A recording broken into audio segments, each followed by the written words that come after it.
अस्सलाम वालेकुम my YouTube family. उम्मीद करती हूँ जी आप सब लोग ठीक ठाक होंगे। अल्हम्दुलिल्लाह जी मैं भी बिल्कुल ठीक हूँ। और व्यूअर्स, आज मैं आपको ये सबसे पहले दिखा दूँ क्लिप के ये अम्मी के किचन में वुड का काम हो रहा था। उन्होंने कैबिनेट्स वगैरह बनवाने थे और ये अंकल को लगाया हुआ है। काफ़ी दिनों से ये लगे हुए हैं, लेकिन इनका इतना छोटा सा काम जो है ना वो और ये अंकल नहीं हो रहा। काफ़ी अच्छा काम करते हैं, लेकिन बहुत ही डिले कर देते हैं, इतना टाइम लगाते हैं। काफ़ी दिनों से इतने इनका किचन ऊपर है, तो वहाँ पे अम्मी पहले कुकिंग करती थी, लेकिन अब अम्मी से ऊपर जाया नहीं जाता, तो इसलिए उन्होंने ना नीचे ये छोटा सा किचन जो है ना ये लाउंज में ये सेट करवा लिया। एक कॉर्नर सा ही बना हुआ है, बिल्कुल सेपरेट है।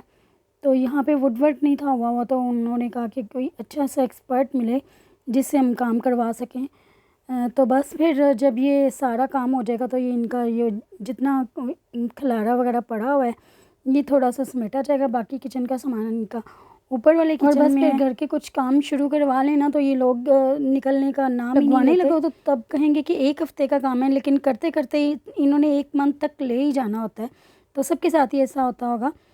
तो जी ये नेक्स्ट सुबह नाश्ता हम लोगों ने बाहर से किया था। तो ये रात को हम काफ़ी देर तक जागते रहे थे, तो फिर सुबह की नमाज़ वगैरह पढ़ी और 5 बजे ना यहाँ पे ये इनकी डाइनिंग स्टार्ट हो जाती है। ब्रेकफास्ट मिलना शुरू हो जाता है सुबह के 5 बजे। तो देखते ही देखते ना 5 बजे जब ये अपना ओपन करते हैं ना टाइम, तो साथ ही इतने टाइम में ना 5 मिनट में सारे टेबल ही मार्केट में आए थे फ्रिज के लिए। क्योंकि जो मेरी शादी का जहेज़ का जो फ्रिज था ना वो काफ़ी ज़्यादा छोटा हो गया था। ज़ाहिर अब बच्चे बड़े हो रहे हैं, तो साथ ही ना फिर ज़रूरत ज़्यादा पड़ती है, कैपेसिटी ज़्यादा चाहिए होती है। तो उसके लिए ना बस यहाँ मार्केट से ये एक फ्रिज लिए, तो माशाल्लाह से काफ़ी अच्छी गर्मियाँ भी हैं, तो काफ़ी ज़्यादा प्रॉब्लम हो रही थी।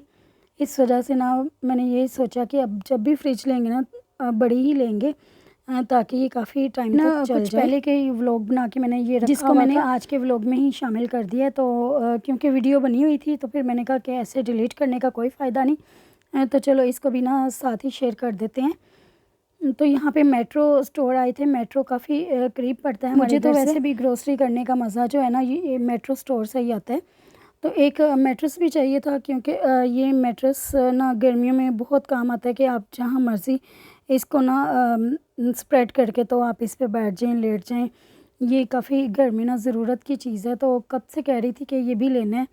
तो फाइनली आज शुक्र है कि इस पर थोड़ी सी ऑफ़ भी लगी हुई थी, तो इसलिए फिर ले लिया। और साथ ही 2 पिलो भी ले लिए, क्योंकि जो बेड के पिलो हैं ना वो काफ़ी ज़्यादा ना वो पतले से हो गए थे।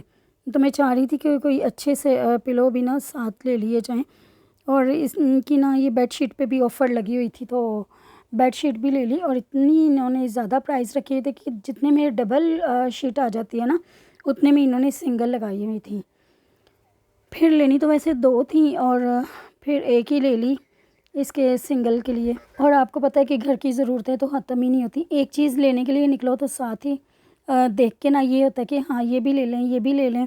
ये ग्रास मैट भी मुझे चाहिए था, ये डोर मैट, ये भी मुझे ना डोर के आगे रखना था। मुझे बड़ा अच्छा लगता है ये, लेकिन ये गीला हो जाए तो फिर इसको सुखाना जो है ना वो थोड़ा सा मुश्किल हो जाता है। छोटी छोटी चीज़ें भी करते करते ना काफ़ी ज़्यादा हो जाता है सामान। और मैं ना 1 मंथ के बाद ग्रोसरी नहीं करती। मेरी जो ग्रोसरी है ना वो 2-3 माह आराम से निकल जाते हैं। काफ़ी ज़्यादा ऐसी चीज़ें होती हैं जो टाइम तक चली जाती हैं। और अगर कुछ ज़रूरत पड़ जाए तो फिर पास एक बहुत अच्छा स्टोर है, वहाँ से ले लेते हैं। और वैसे भी मैं दालें भी यहाँ से नहीं लेती, और चावल भी जो है ना वो भी उसी स्टोर से मंगवाते हैं। आटा वगैरह भी जो है वो दूसरे मंथ भी अगर ज़रूरत पड़ जाए तो आना पड़ जाता है, या फिर कोई गेस्ट आ जाए तो फिर उस जो भी पकाना वगैरह हो तो उस हिसाब से कुछ चीज़ें लेनी हो तो थोड़ी बहुत तो वो आ जाती हैं। क्योंकि इधर उधर जाने से और जगह जगह शॉप्स पे रुकने से बेहतर है कि एक ही जगह पे आके सारी चीज़ें ले ली जाएं। कॉस्मेटिक्स, मेकअप का सामान और जो भी शैम्पू वगैरह चाहिए हो वो तो मैं अलफता स्टोर से ही लेती हूँ। वहाँ से मुझे होता है कि यहाँ पे बिल्कुल ओरिजिनल चीज़ होती है। कॉस्मेटिक्स पे उनकी काफ़ी ऑफ़र भी लगी होती हैं। फिर मैं कोशिश करती हूँ कि जब भी उनकी ऑफ़र लगे ना तो मैं वहाँ से ले लूँ। इतना बड़ा स्टोर है कि रश भी होना तो ज़्यादा फ़ील नहीं होता, लेकिन बिलिंग करवाने में बहुत ज़्यादा वो टाइम लग जाता है। उनके बेल्ट के ऊपर आप रख के अपना वेट करते रहो कि कब बारी आएगी। काफ़ी ज़्यादा सामान लोगों ने लिए होते हैं, तो बस हम लोग भी करवा ली थी बिलिंग और उसके बाद फिर वापस घर चले गए। तो व्यूवर्स, कैसा लगा आपको आज का मेरा ये व्लॉग? उम्मीद करती हूँ जी अच्छा लगा होगा। अच्छा लगा हो तो लाइक और शेयर लाजमी कीजिएगा और मैं आपको मिलूँगी नेक्स्ट किसी और अच्छे से व्लॉग के साथ। और देख लें, अब मैं जल्दी वीडियोस डालती जा रही हूँ, क्योंकि पहले ही मेरे व्यूवर्स काफ़ी ज़्यादा नाराज़ हैं कि आप जल्दी वीडियोस नहीं डालती, आप इतना लेट कर देते हैं। लेकिन अब मेरी पूरी कोशिश होगी कि मैं साथ साथ आप लोगों के साथ शेयर करती रहूँ और आप इसी तरह से मुझे सपोर्ट करते रहें और वीडियो को लाइक और शेयर ज़रूर करें। और चैनल को जिन्होंने सब्सक्राइब नहीं किया हुआ अभी तक, वो भी ज़रूर कर लें। अल्लाह हाफिज़।